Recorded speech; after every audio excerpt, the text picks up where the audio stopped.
Hello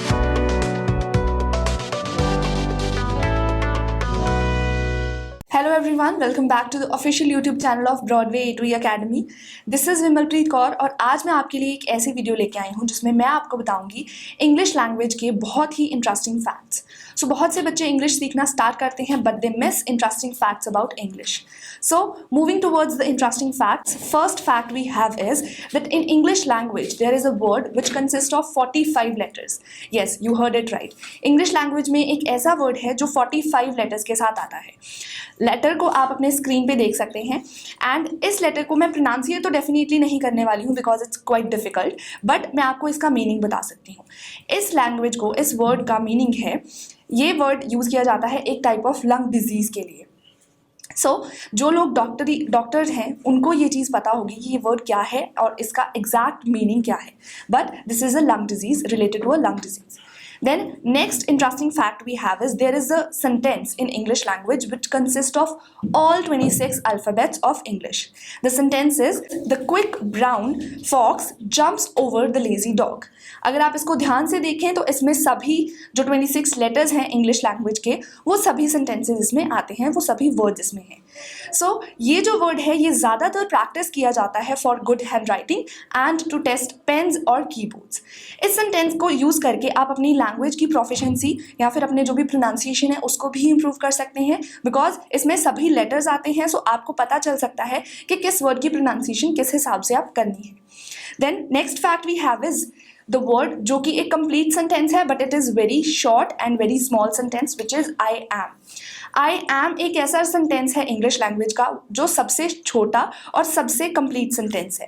now if for example अगर हम ले लें, if someone is asking that are you hungry और is someone hungry, so we can answer that I am, मतलब मैं hungry हूँ. सो ये सेंटेंस अपने आप में ही एक पूरा सेंटेंस बन जाता है और आंसर भी देता है क्वेश्चंस का.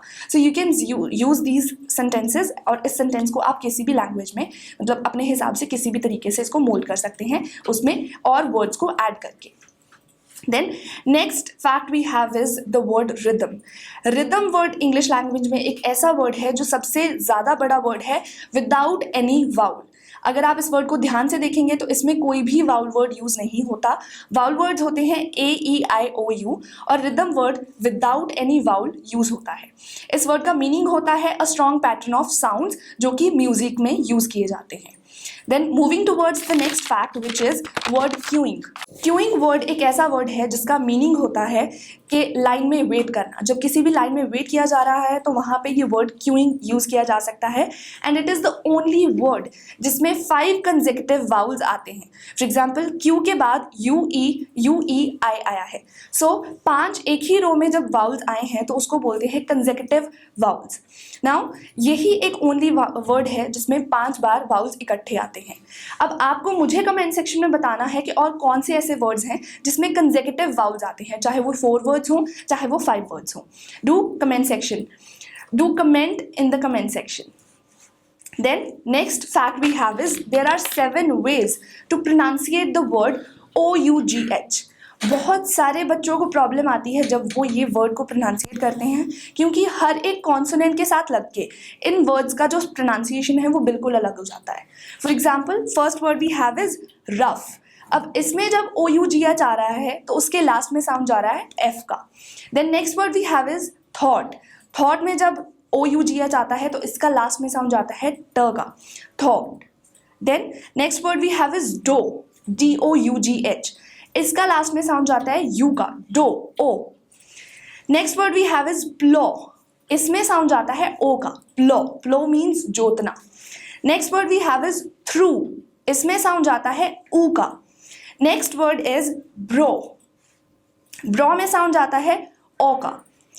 Next last word we have is cough. Again जैसे रफ में एफ का साउंड जाता है वैसे ही कफ में OUGH का साउंड जाता है एफ.